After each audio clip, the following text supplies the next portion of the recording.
Amen. So, good morning once again. Agalakan natin muli magkasama-sama sa ating pagsamba. Pwede ba palakpakan natin muli ang Panginoon? Yes, diba? Hallelujah. Tayo nagkasama sa purit at sumamba. Hindi naman ay bahagi ng ating pagsamba ay ang pagpakinig ng kanyang salita. At ito ang nagbibigay ng buhay, maging ating kaligtasan. Amen? So, magandang bagay at magandang panahon, pagkamat medyo mainit, tayo ay patuloy na narito sa kasama tayo. Amen. So ngayon ay dadako na tayo sa pag-aaral ng salita ng Diyos mula po sa aklat. Meron kayong mga Bibles or e-Bibles or you can read in our screen. Matthew chapter 6 verse 31 to 33. Matthew 6:31 to 33. Yan, po ating teksto, scripture. In verse 31 says, "Therefore, do not worry, saying, what shall we eat? Or what shall we drink? Or what shall we wear? For all these things the Gentiles seek. For your heavenly Father knows that you need all these things. But seek ye first the kingdom of God and His righteousness, and all these things shall be added unto you." Amen. Purihin ang Panginoon. Tayo manalangin. Dakilang Diyos, salamat sa iyong mga salita. Ngayon ay aming nais niyan at aming dalangin, Panginoon. Sa pangunguna ng Banal na Espiritu ay magpakahayag ka sa bawat puso at isip, at ikaw lamang siyang maitaas sa aking kalagitnaan, tago mo itong po sa likuran, at patuloy kang mahayag sa katotohanan. Salamat po sa pangalan ng Jesus. Amen. Okay, so alam lang po natin na madalas ay nababasa natin itong teksto na ito. At madalas sa panahon na ating naranasan mga pagsubok o kakulangan ay maaaring ito ang isa sa nagbibigay lakas sa atin. Sabi diyan ay do not worry. Amen. So, many times ay nararanasan natin. Hindi naman ibig sabihin talagang hindi natin mararanasan mag-worry. Ibig sabihin lang, katotohanan na ang tao, huwag natin sabihin hindi ka nag-worry. Amen? Kasi kung hindi ka nag-worry, baka hindi ka nabuhay.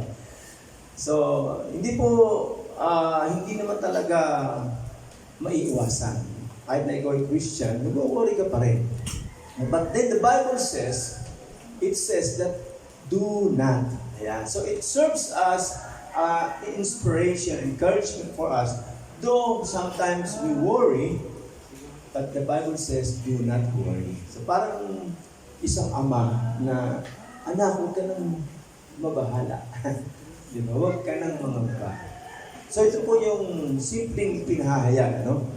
But then, gusto natin pag-aralan dito, ano yung mas pangkalahatan na magagawa ng Diyos sa ating buhay. Lalo na sa panahon ng ating mga pangamba. The greatest worries sa buhay ng tao ay hindi mo alam kung saan ka patutungo. Hindi natin alam. Sige muna, hindi ko alam dyan. Baka meron. Di ba ganun? Pero pag tiyak ka, ay hindi ka mag-worry. Ay, alam ko na yan. So the same as true, kung ikaw ay tunay na pinili ng Diyos, at ikaw ay tunay na ligtas, hindi ka na mangangamba. Amen? Ikaw ay tunay na pinili, at ang sabi ng Bible, you have been chosen before the foundation of the world. At alam mo yan sa sarili. By faith, through the Word of God, ay hindi ka na mag-worry. Although, siguro nag-worry tayo kung ano kaya kakainin natin bukas. Kasi ngayon ay, ano tayo ngayon? Torta.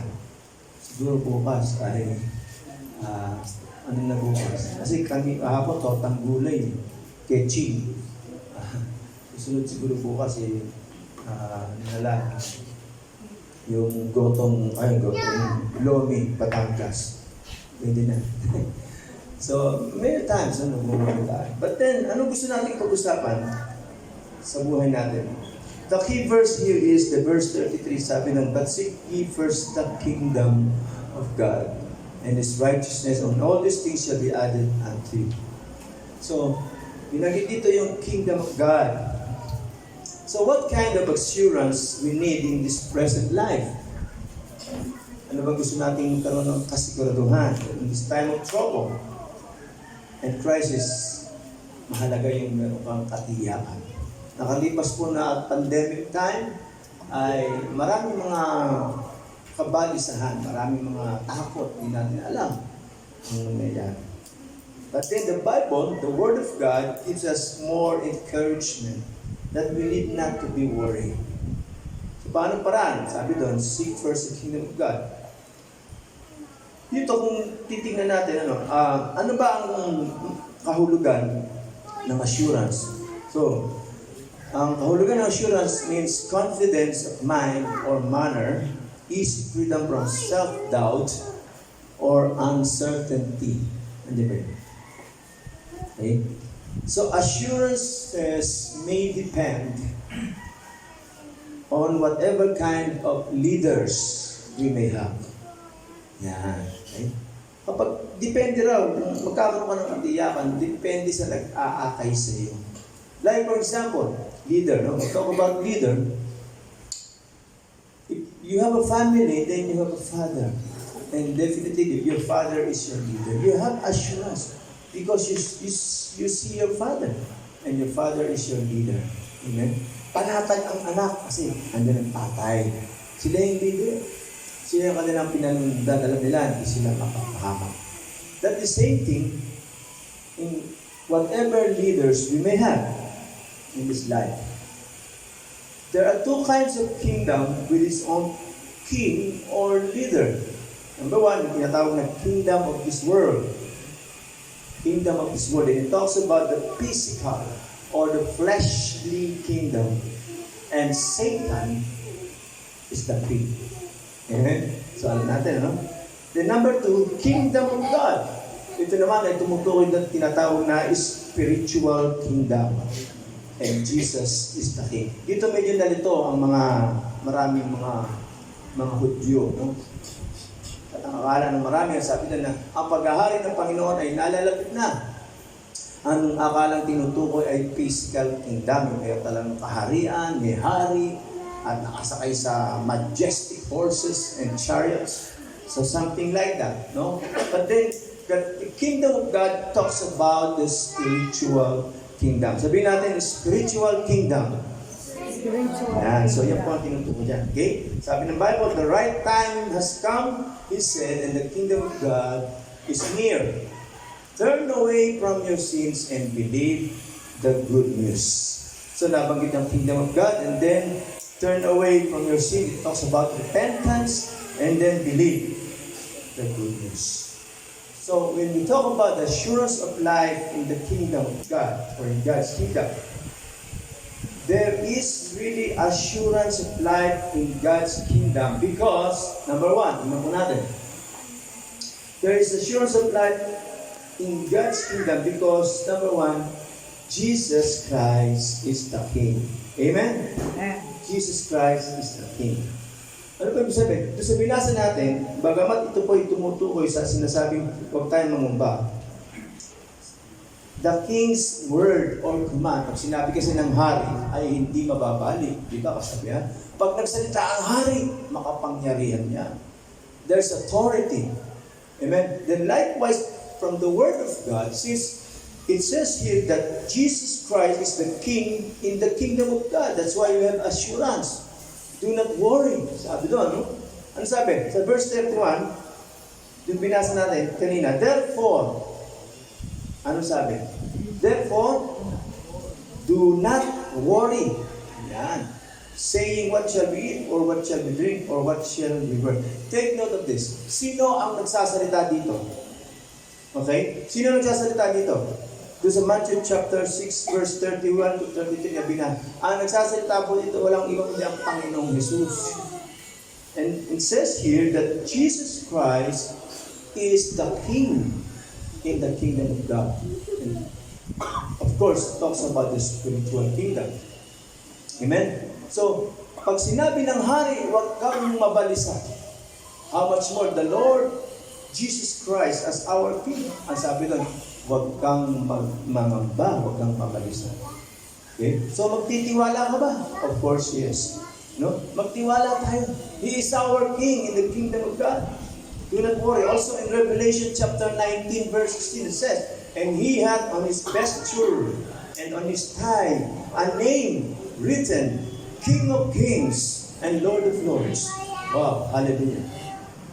Ito po ang Panginoong Jesus, the King of Kings and the Lord of Lords. Siya ang hari ng mga hari, Panginoon ng mga Panginoon. So therefore, the king's duty, according to our text, king's duty is to ensure all the needs and safety of his kingdom. Yan po ang tungkulin ng isang hari. No? O sabihin natin sa ating panahon, yung presidente, laging dapat ay inaalala niyan yung seguridad ng kanyang bansa, the security of this nation. Ay meron tayong natawag na national security. Amen? So, do not worry. Masasabi lamang ang ganitong otoridad ng pananalita maliban kung talagang ikaw ay isang hari o ikaw ay isang may kapangyarihan. Okay? Katulad sa loob ng pamilya sa isang tahanan, kahit nasasabihin ng asawa, ano na ang ulam natin, wala tayong budget. Sasabihin ng asawa ng lalaki, huwag kang mag-alala. Yun, may otoridad. Okay? Kahit na wala ng ulam, may panutya pa naman dyan. At may tira-tira. So huwag kang mag-alala. The word do not worry. It only pertains to the authority of someone who is an authority. Like the King, the Lord Jesus Christ in our life and in the kingdom of God. So hindi tayo dapat nangangamba. Okay, sa ating buhay. Then, of course, it talks about the spiritual kingdom. Masabi natin ganyan. Okay?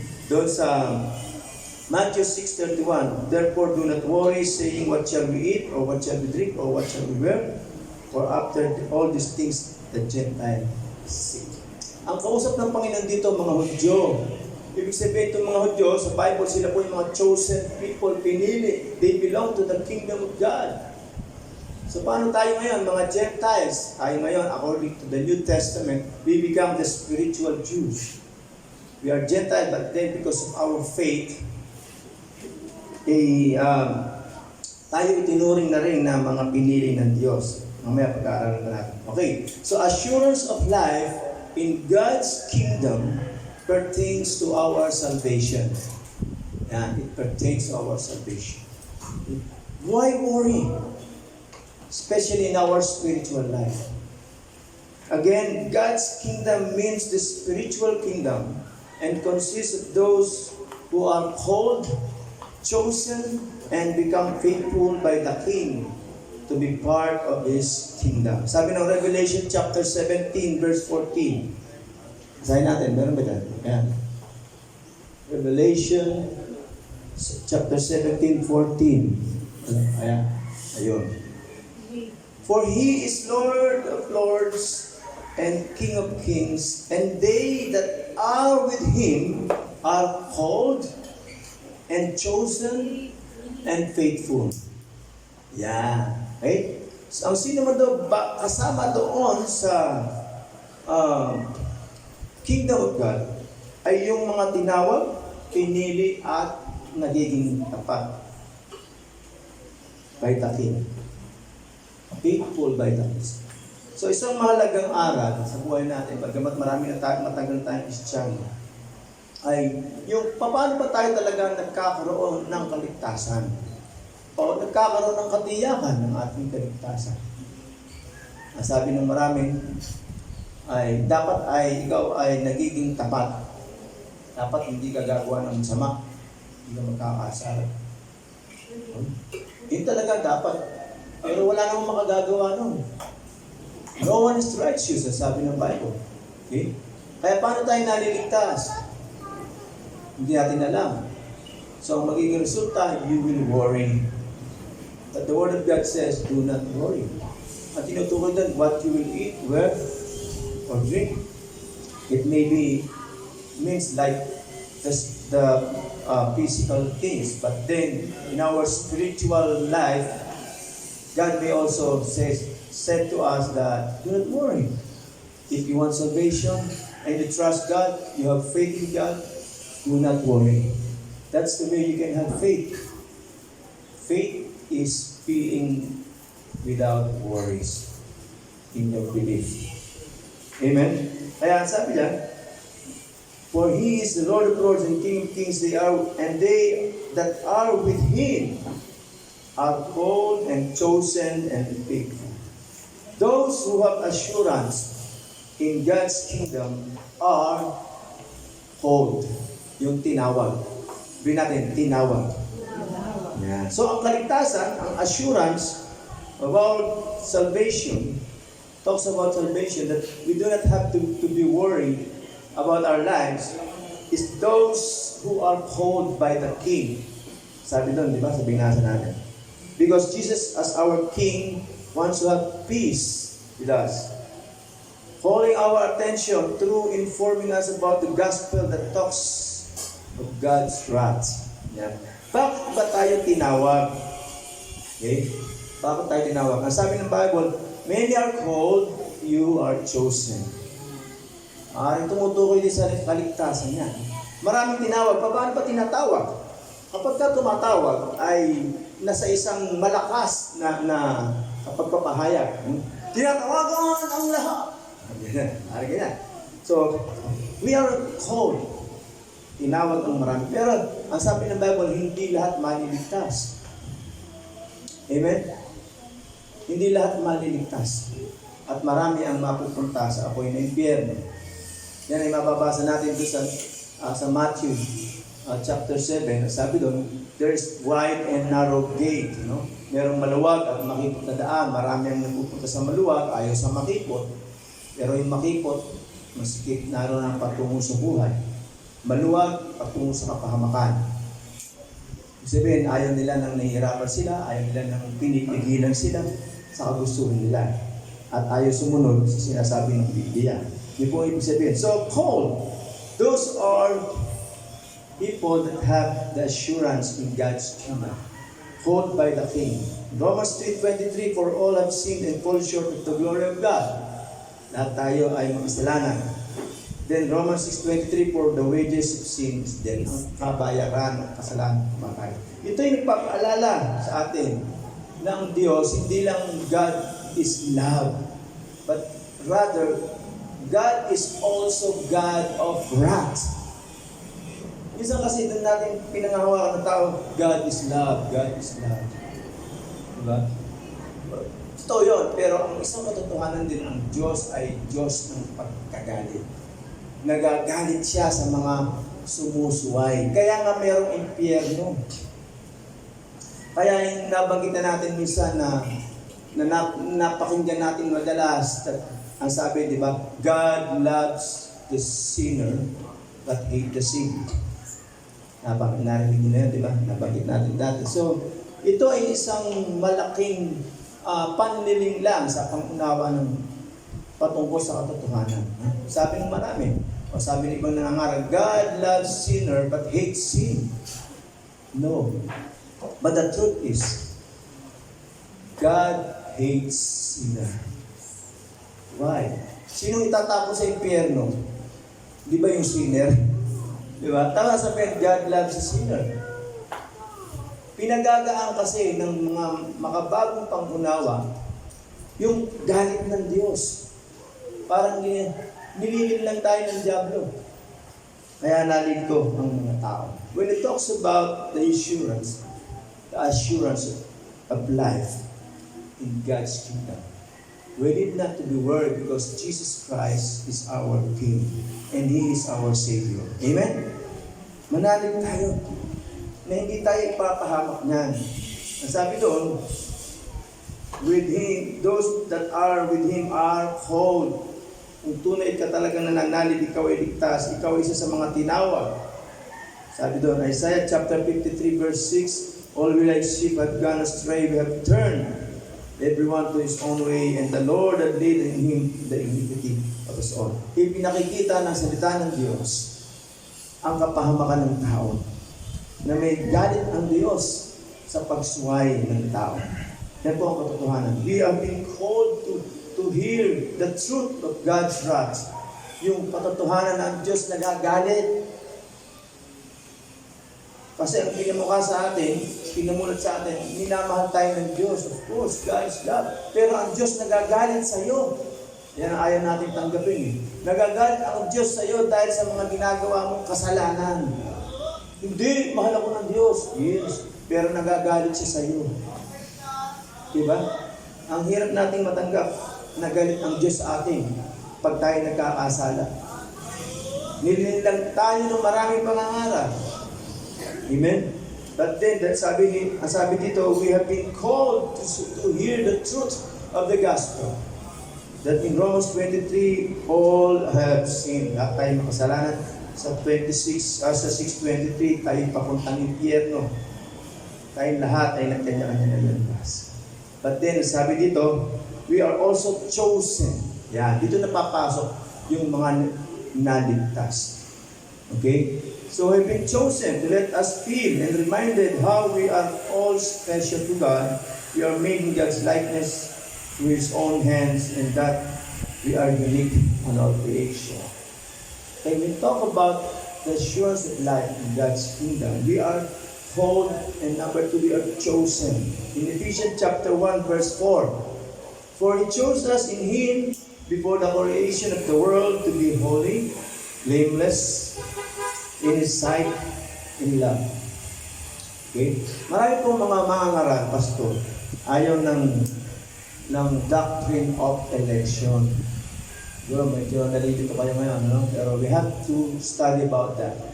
The truth is that the true saved soul are those called and chosen. That's the doctrine of election. Kahit anong pagdi-deny ng marami, iyan po ang katotohanan. There is the doctrine of election. Pinili talaga. Hindi ikaw. You have not chose me, but I chose you. Sabi ng Panginoon. Hindi ikaw ang pumili sa akin. Kaya ikaw, bakit ka naligtas? Okay? Kung ikaw ay naligtas dahil sa ginawa mo, sa iyong pagpapakabait, ay kung yun ang basihan ng kaligtasan, hindi ka totoong ligtas. Why? Kasi sabi ng Bible, for all have sinned. Lahat nagkakasala, walang perfecto. Kung ang kaligtasan dahil sa hindi mo paggawa ng masama, someday makakagawa ka rin ng pagkakamali. We are not perfect, so hindi ka naligtas. See? It's not by our works. Ang sabi ng Ephesians chapter 2, verse 8-9, for we have been saved by grace through faith. It's not by your own works or the result of or your own goodwill. It is by grace of God. Amen? Kung ganyan ang paniniwala natin, it is true by the doctrinal truth about the salvation, hindi mawawala ang kaligtasan mo. And many Christians believe that the salvation ay nawawala. They lose the salvation because they hold it in their own belief that salvation is by works of man. Okay? Kaya mahalaga, maintindihan natin why we have the assurance of life in God's kingdom. Ang sabi doon ng hari, ng ating Panginoong Jesus, do not worry. It is the Word of God. It is the Word of the Savior, our Lord Jesus Christ, that we can hold on. Do not worry. Whether it talks about your physical needs, that what shall we eat, what shall we drink or wear, how much more in our spiritual needs. He is the Savior of our soul, of our spirit. He can provide everything for us to be saved. Amen? We have been called, we have been chosen. God chose us to be taken care of. Hindi ba yan? God,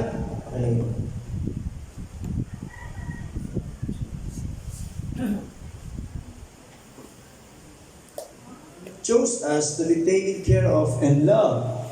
Yeah. That's why we need not to be worried. Siya ang nag-iingat sa atin.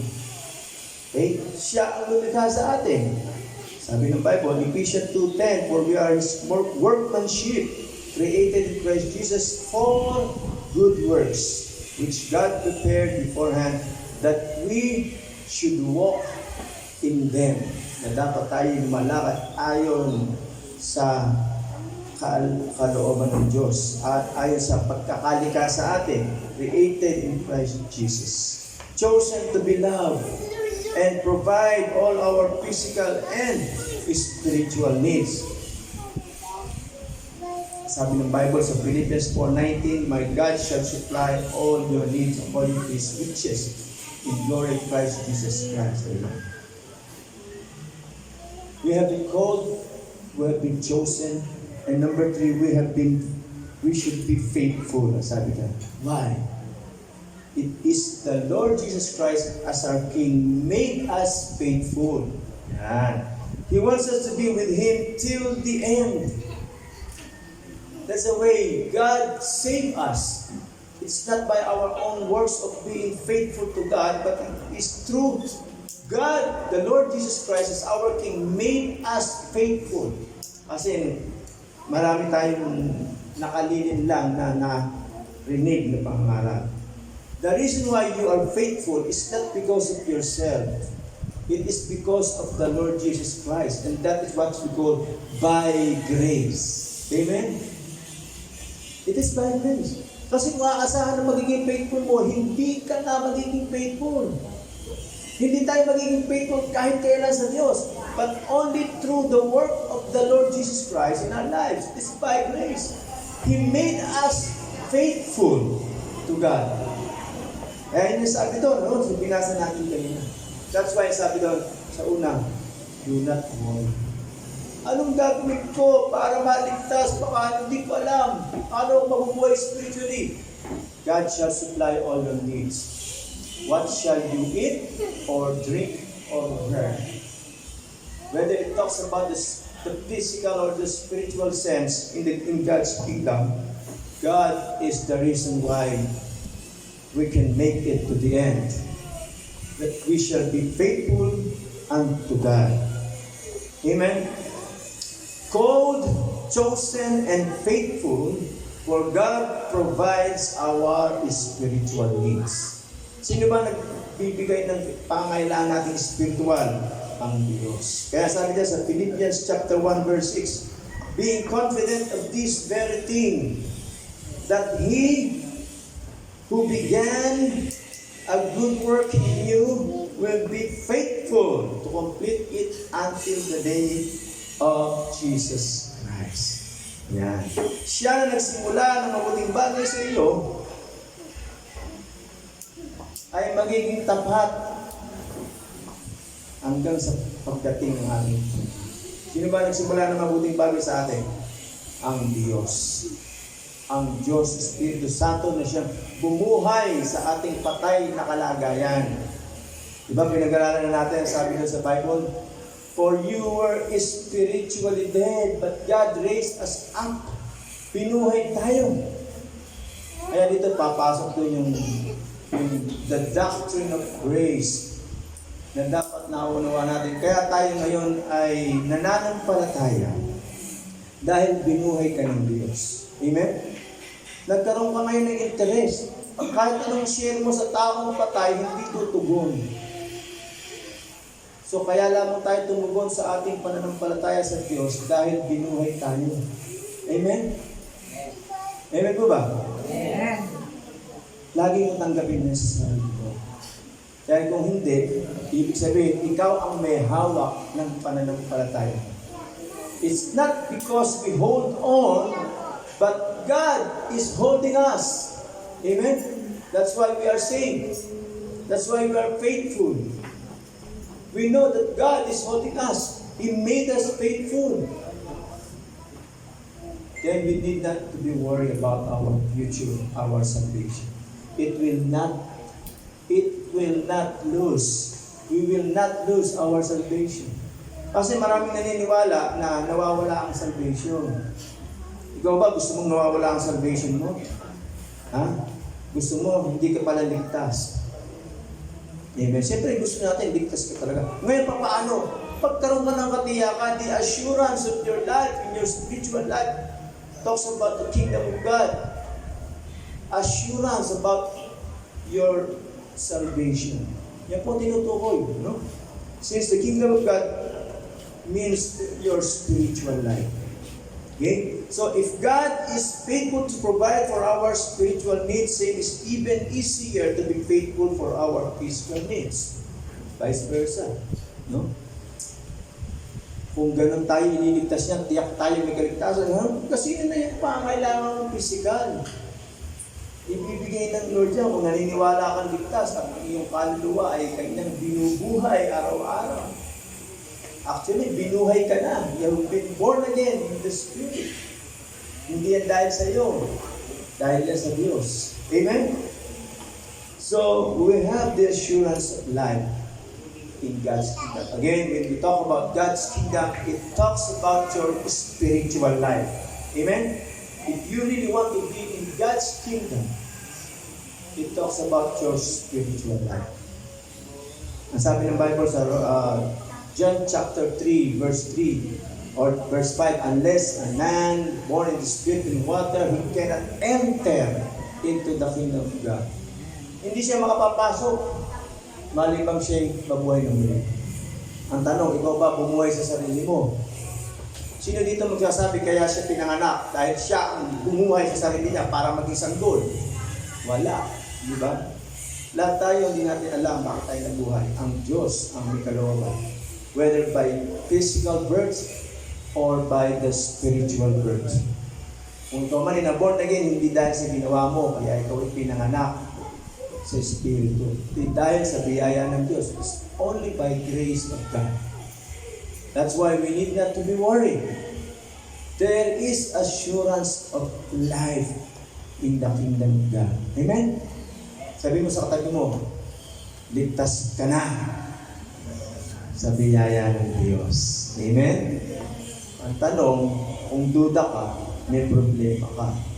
Kasi ang nagdududa lang ay yung mga sumusuway at hindi sumusunod. Pero kung ikaw ay sumusunod sa salita ng Diyos, wala kang kaduda-duda. Nananalig ka. Amen? And then, kung ikaw ay nananalig, ibig sabihin, ang Diyos ang may gawa niya, kaya hindi mawawala yan. Therefore, sabi niya, Matthew 6:25, medyo 27. Therefore, I'll tell you, do not worry about your life. Whether it talks about spiritual or physical life. What you will eat or drink, or about your body, what you will wear. Is not life more than food, and the body more than clothes? Look at the birds of the air. They do not sow or reap or store away in the barns, and yet your heavenly Father feeds them. Are you not much more valuable than they? Can any one of you, by worrying, add a single hour to your life? Yan, yung maganda. Sino sa inyo makapagpapahaba ng buhay dahil sa pag-aalala? That's why, do not worry. Sabi mo ulit sa katabi mo, do not worry. Kang mag-alala. Okay? So, we have assurance of life in God's kingdom. Again, God's kingdom talks about your spiritual life. We need to be serious in our spiritual life. Alam ba yun, nag-usap kami ng isawa na, may nabasa kasi ako sa Facebook, sabi ko, if you are not serious about wellness, ganda rin, if you are not serious about wellness, time will come, you will be forced to be serious about your illness. Medyo magandang ganun din. Pag hindi tayo naging seryoso, if you are not serious about your spiritual life, you will be forced to be serious about your tormented life. Amen? So maging seryoso tayo about the spiritual life, about the kingdom of God. That's why we can have assurance life, because Jesus Christ is our King. He is the only one who can say to us in a spiritual sense or spiritual life, do not worry. Is there anybody else that can say to us like that? Do not worry. Ayan yung sinasabi sa 6:31, ating teksto. Do not worry. Only the authority, the authorized leader can say it to us like that. That we have not to be worried. Si Duterte, huwag kayong mag-alala. Akong bahala. Sa 6 na buwan, tanggal ang droga. Presidente, leader, nagtiwala tayo. Diba? Ayun. Anong nangyari? So dito, makapagtitiwala tayo dahil siya ang ating hari, ang tunay na hari, the King of Kings and the Lord of Lords. Amen? So that's how we can have the assurance. Because Jesus Christ is our King. Amen? Jesus Christ is our King. Number 2, why we have assurance of life in God's kingdom? Number 2, the whole universe belongs to God's kingdom. Wow. When we talk about God's kingdom, it's not mean about the earthly kingdom, but it is the spiritual, and the whole universe belongs to God's kingdom. Sabi na binabasa natin text, in verse 31 muna, sabi, therefore do not worry saying what shall we eat, or what shall we drink, or what shall we wear. So, pinuha natin dito yung do not worry that only a king and authorities can say to us like that. And in verse 32, tingnan natin, what are there all these things the Gentiles seek? No, sabi, for your heavenly Father knows that you need all these things. Take note of that. For your what? Heavenly Father. Ano yung sabihin? No? Ang may kaalaman, ang merong major concern of all of whatever we need is our Heavenly Father. Amen? So, and where is our Heavenly Father? He is in heaven. And when we talk about God, the Father, or the Triunity God, the Triune God, the Trinity God, it talks about God everywhere. And when we talk about God's kingdom, the whole universe belongs to God's kingdom. Because it says here that we have our Heavenly Father. Nasaan daw? Nasa heaven. Sakop niya lahat. Kaya kung tayo ay mag-worry, narito ang salita ng Diyos, ng ating hari. Do not worry. At ang sabi, sino nagsasalita? Our Heavenly Father. Sakop niya lahat, the whole universe. Amen? Sakop niya lahat dyan. Ang sabi, Heavenly Father. In Colossians chapter 1, 16 to 17, for by Him, we're all things created that are in heaven and in earth, visible and invisible, whether by thrones or dominions, principalities or powers, all things were created by Him and for Him. And He is before all things, and by Him all things consist. Jesus Christ as our King ang tinutukoy dito. And the whole universe belongs to His kingdom. That's why we have assurance. Amen? First, we have the assurance of our salvation. At hanggang ganun sakop, ganun kalaki ang sakop ng kaharian ng Diyos. The whole universe belongs to God's kingdom. Siya nakakaalam ng lahat. Jesus is King of God's kingdom that covers the whole of the universe. That's why we have assurance of going to heaven. Saan ba tayo papunta? Saan ba natin nais mapunta? Sa heaven. Ayaw natin sa heaven. Amen? Then believe in that. That in the kingdom of God, we have assurance life. Jesus as our King and the whole universe belongs to His kingdom.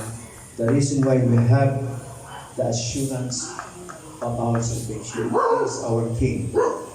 In John 14:6, I am the way, the truth, and the life. No one will come to the Father except through me. Si Jesus ang daan. Kaya alam natin, assured ka na if you are inside the kingdom of God. Again, it talks about your spiritual life. Kingdom of God means our spiritual life. Jesus is the owner and the maker of the universe according to Hebrews chapter 1, verse 10 to 12. Through Him all things were made. Without Him nothing was made that has been made. John chapter 1, verse 3. It's about God, the Lord Jesus Christ, as our King, is the maker of everything. God made us citizens of His kingdom when we receive Christ as our personal Savior. Naging heavenly citizen tayo, we become spiritual Jews as a people of God in His kingdom. So tayo ngayon, kabilang na sa pinili, tinawag ng Diyos, pinili niya at pinapaging tapat at banal. Kaya tayo ngayon ay mayroong kaligtasan. Kabilang tayo sa mga pinili, we have been chosen. Pinili tayo. Kaya ka nakakatiyak ng kaligtasan. Dahil isa ka sa pinili. Hindi dahil sa mga dating na panahon ay pilitin mo hindi magkasala at sumunod ng sumunod, kaya ka naliligtas. Hindi po. Kaya ka naliligtas dahil pinili ka. Wala nang ibang dahilan. Ngayon, kung ikaw ay nagpapatuloy sa kasalanan at dahil nalaman mong ikaw ay pinili, patuloy ka pa rin sa kasalanan, at least ay pinili na naman ako, likas na ako. Hindi po yun. Hindi ganun yun.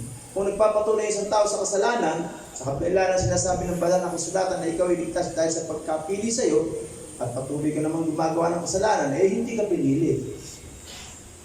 Amen? Dahil ang mga pinili, sabi doon, to be blameless and holy, faithful. Tapos, pinili ka, patuloy ka pa sa kasalanan. Hindi ka siguro pinili. Okay? Kaya sabi dito, therefore, you are no longer strangers and foreigners, but fellow citizens of the saints and members of God's household. Ngayon, tayo ngayon kabilang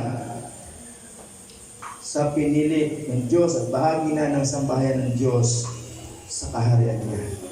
We have been called, we have been chosen and faithful into the kingdom of God. Number 2, the whole universe belongs to God's kingdom. That's why we have the assurance of our salvation. We are surely going to heaven if you are really chosen by God. And lastly, number 3, why we have the assurance of life in God's kingdom. God has a constitution in His kingdom, the Bible. And when you talk about the kingdom, there must be law. There must be constitution. In God's kingdom, the Bible is constitution. Sabi ng verse 33, sabi doon, binabasa natin, but seek ye first the kingdom of God and His righteousness, and all these things shall be added unto you. Talk about righteousness. Yung katuwiran o yung sa salitang sa batas natin ay tinatawag na katarungan. Di ba? So yun din ay tumutukoy doon sa righteousness. Seek first His righteousness. That's the constitution in God's kingdom. That's why we have assurance if we will follow the constitution of God. How can we seek God's kingdom and His righteousness? Sabi doon, seek first the kingdom of God and His righteousness. And it talks about the Word of God, and it is the Bible. Ngayon, wala kang panahon lagi sa Bible, hindi mo interes na magbasa ng Bible, kasi madalas na nagbabasa ka ng mga posts sa Facebook, pero sa Bible wala kang panahon, then maybe you are not inside the kingdom of God. This is how you can evaluate yourself. Kingdom of God talks about our spiritual life, a life of sanctification inside the dominion of God or in the kingdom of God in our spiritual life. He makes us faithful through His own way, not our own way. Amen? So, constitution. In 1 Peter chapter 1 verse 23, it says, being born again, ito maganda po ito, pakinggan natin. Being born again, not of corruptible seed, but of incorruptible, by the word of God, which liveth and abideth forever. Nabubuhay, nananatili, magpakailanman ang salita ng Diyos. Right? Tayo daw ay binuhan na buhay na muli, hindi doon sa corruptible seed. but incorruptible. Ano po ibig sabihin niyan? Okay? Ano po ibig sabihin? Yung corruptible, but incorruptible. Ha? Sa gobyerno, kadalasan, marami tayong alam o nakikita. Corrupt. Di ba?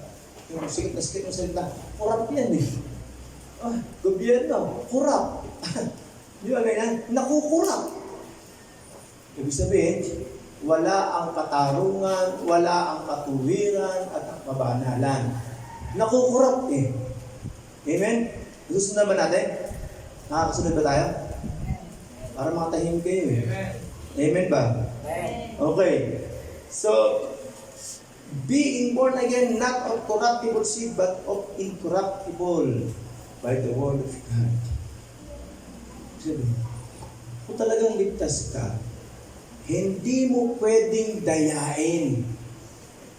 You cannot corrupt the truth about the Word of God. Hindi po ibig sabihin yan. We have been born again not of corruptible seed, but of incorruptible. Hindi mo pwedeng dayain kung paano ka naligtas o paano ka sinilang na muli. Hindi mo pwedeng dayain. You cannot corrupt the truth of God's word. Yung sasabihin ng Bible na there's assurance in the kingdom of God. Kaya sabi dito, yung mga naroon sa kingdom of God, sila yung mga tinawag, pinili at nagiging tapat. Okay? Tapos hindi tayo nagiging tapat. Whenever we become unfaithful to God, then we are being corruptible. Nagiging corrupt tayo. And then the Bible says, we have been born again, not of corruptible seed, but incorruptible. Ibig sabihin, hindi doon sa pagbaluntot ng iyong pamumuhay. Sasabihin natin, Christian na tayo, pero nanatili pa rin tayo gumagawa ng mga pagsuway sa Diyos. Nagiging corrupt ka. Amen? So, yan ang ibig sabihin niya. Constitution is essential to all government to set all things in order. Para matuwid, maitama ang pamamahala. You cannot corrupt the way of salvation. Hindi ba yan? You cannot corrupt the way of salvation. It is true what the incorruptible Bible says. Hindi natin pwedeng dayain. Kahit anong gawa natin ng mabuti, pagtulong, pagkanta sa church, pagsisimba, hindi yan ang paraan. That is corruptible. Our assurance of everlasting life is through Jesus' words in the Bible. That is God's constitution in the kingdom of God. God's law in His kingdom. Meron tayong batas na dapat sinusunod. Pag sinabing batas, no one is above the law. Kung hindi ka sumusunod, then you are not part of His kingdom. Sabi ng Bible, binasa natin kanina, those who are in the kingdom of God are those who are being called, chosen, and becoming faithful. Nagiging tapat, nagiging masunurin. The Bible makes it clear that those who are genuinely saved are righteous and holy. Though they sinned, they practiced obedience that resulted in decreasing frequency of sin. Kung meron man tayong kasalanan na nagagawa dati, pero na ikaw ngayon ay kumilala at ikaw ay sinasabing na born again na, unti-unting nawawala yan. Ito yung tinatawag na decreasing frequency. Dapat nawawala na yan. Ilang taong ka ng Christian, baka hanggang ngayon, iyon pa rin ang kasalanan pinagagagawa mo. You are being called, chosen, and to become faithful and blameless in the sight of God. Pero kung hanggang ngayon, patuloy ka pa rin sa kasalanan, hindi man lang nawawala yan, then you are not part of the kingdom. You are not really yet being born again in the Spirit. A true believer hates his sin and repent of it, hungering and thirsting for what is right. Nauuhaw ka sa tama. Dapat yung mali sa ginagawa mo, dapat inaalis mo na, uhaw ka ng maitama ito. That's a true believer. He obeys God, loves his brothers, and hates the evil world system. And no one can be a Christian and continue living in sin, according to John MacArthur. Romans chapter 1 verse 16 says, "For I am not ashamed of the gospel of Christ, for it is the power of God to salvation for everyone who believes, for the Jew first and also to the Greek." Kapatid, kung talagang tayo ay tunay na nananalig, God has a constitution in His kingdom, that is the Bible. We need to follow. We need to obey. And you cannot obey unless you know what it says in the constitution of God or in the Bible. Paano mo susundin kung hindi mo alam? The way we have faith is through obedience, by hearing the word of God. Romans 10:17 says, faith comes from hearing and hearing the word of God. Hindi mo kaya sundin yan kung hindi mo alam. Dapat inaalam mo. Kaya dapat pinag-aaralan natin, inaalam natin ang God's constitution in the kingdom of God, in our spiritual life. We need to develop our faith through the Word of God. Amen? Romans 6:19, lastly, I am using an example from everyday life because of your human limitation. May limitasyon ang buhay ng tao. Just as you used to offer yourselves as slaves to impurity, yung karumihan, alipin ng karumihan, kasalanan, to ever-increasing wickedness, kasamaan. Yung patuloy na nagiging masama, sabi niya. So now, sabi ni Pablo sa mga taga-Roma, offer yourselves as slaves to righteousness, leading to holiness. Amen? This is how we can have the assurance in the kingdom of God. Tayo po lahat ito ngayon. Let's pray. Entering into the kingdom of God is the assurance of life. In John chapter 3 verse 5, Jesus answered, Verily, verily, I say unto thee, except a man be born of water and the Spirit, he cannot enter to the kingdom of God. Unless a man be born again, he will not see the kingdom of God. There is assurance of life in God's kingdom.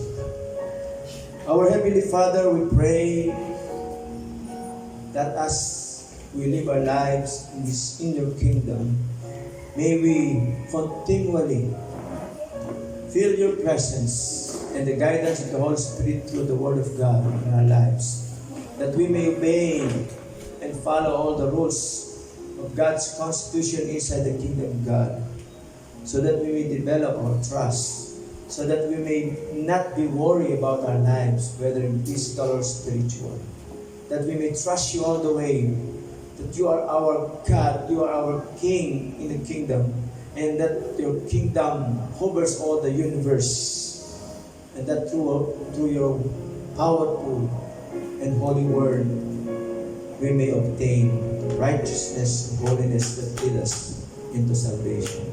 We thank you, Lord. Guide us forevermore as we live our lives until the day of your coming. This is our prayer. In Jesus' name, amen. Amen.